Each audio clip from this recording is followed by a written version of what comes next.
नमस्कार और इस डीप डाइव विश्लेषण में स्वागत है। आज हम एक ऐसी खबर की चर्चा करने जा रहे हैं जिसने पूरे इंटरनेट पर धूम मचा रखी है। रोम की गलियों में आजकल सिर्फ प्राचीन इतिहास की बातें नहीं हो रही हैं, बल्कि जियोपॉलिटिक्स की एक नई और मजबूत इबादत लिखी जा रही है।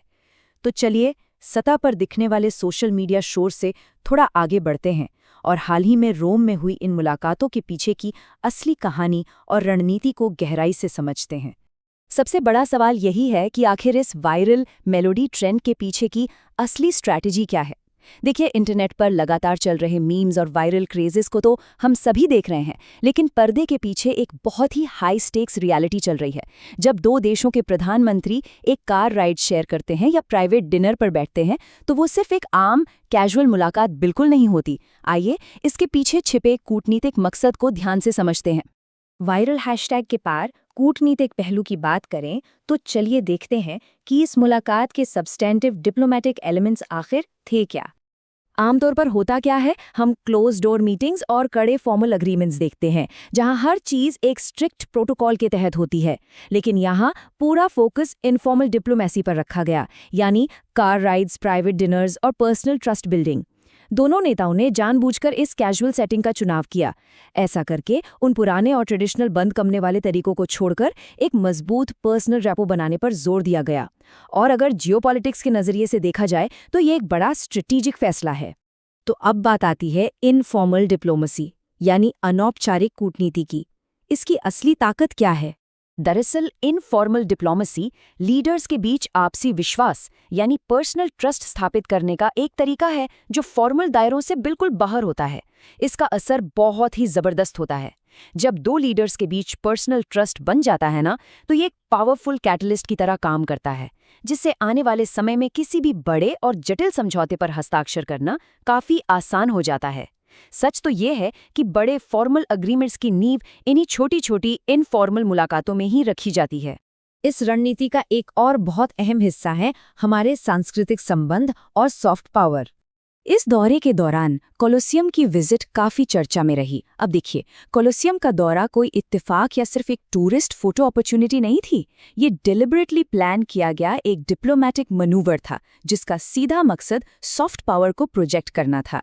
एक साधारण सी दिखने वाली फोटो के पीछे दरअसल दोनों देशों की दोस्ती और संस्कृति साझेदारी का एक लंबा चौड़ा संदेश छिपा हुआ था। और इन हिस्टोरिकल कनेक्शंस को हाईलाइट करना बिल्कुल एक सोची समझी रणनीति है। हम सभी जानते हैं कि भारत और रोम का इतिहास सदियों पुराना है। प्राचीन काल में रोमन एम्पायर और भारत के बीच मसाला और सिल्क रूट का एक विशाल व्यापारिक नेटवर्क हुआ करता था। दक्षिण भारत में मिले रोमन सिक्के इस बात का आज भी जीता जागता प्रमाण है। इन्हीं प्राचीन और मजबूत सांस्कृतिक जोड़ों का इस्तेमाल आज के आधुनिक आर्थिक व्यापार और टूरिज्म को बढ़ावा देने के लिए किया जा रहा है, और यही चीज आने वाले दशकों तक पीपल टू पीपल कनेक्शंस की नींव को और मजबूत करेगी। चलिए अब आते हैं इस चर्चा के सबसे बड़े पहलू पर, द G7 मास्टर स्ट्रोक। इस हाई स्टेक्स ग्लोबल कॉन्टेक्स्ट को समझना बहुत जरूरी है। इटली इस वक्त G7 की अध्यक्षता कर रहा है, जो उसे दुनिया भर में अपना प्रभाव सेट करने का एक बेहतरीन मंच देती है। G7 वही जगह है जहां दुनिया के सबसे बड़े आर्थिक फैसले लिए जाते हैं। ऐसे समय में ये कूटनीतिक नज़दीकियां सिर्फ इन दो देशों तक सीमित नहीं रह जाती, बल्कि इसका असर सीधे तौर पर पूरी दुनिया के स्टेज पर पड़ता है। टाइमिंग का ये खेल वाकई शानदार है। नतीजन एक नया वैश्विक दृष्टिकोण सामने आता है। भारत अब वैश्विक मंच पर सिर्फ मेहमान नहीं, बल्कि मुख्य खिलाड़ी बन चुका है। ये अल्फाज इस पूरे मुद्दे की असली जान है। ये अलायंस इस बात पर पूरी तरह से मोहर लगाता है कि दुनिया के मंच पर अब भारत की भूमिका फैसले लेने वाले एक सेंट्रल और पावरफुल लीडर की बन चुकी है। ये सच में एक बहुत बड़ी कूटनीतिक जीत है। और जब आर्थिक फायदों की बात आती है तो इटली यूरोपियन बाजार के द्वार के रूप में उभर रहा है।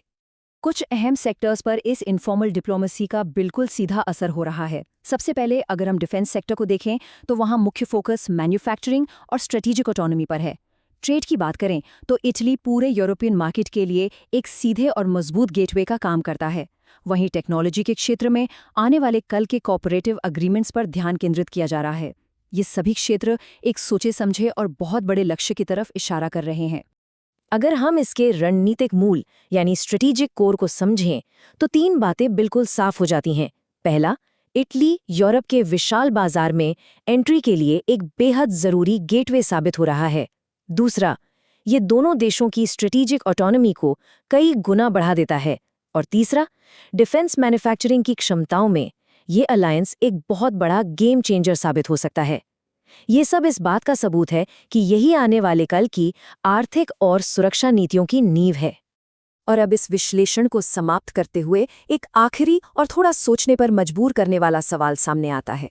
क्या ये कूटनीतिक दोस्ती आने वाले समय में एक बहुत बड़ी और गेम चेंजिंग डिफेंस डील में बदल जाएगी? इन इनफॉर्मल मुलाकातों से जो ठोस परिणाम निकलने वाले हैं वो शायद कुछ ही महीनों में पूरी दुनिया के सामने होंगे। ये जियोपॉलिटिकल दोस्ती भविष्य में क्या नए रास्ते खोलती है, इस पर आगे भी लगातार नजर बनी रहेगी। इस ज्ञानवर्धक चर्चा में शामिल होने के लिए बहुत बहुत धन्यवाद।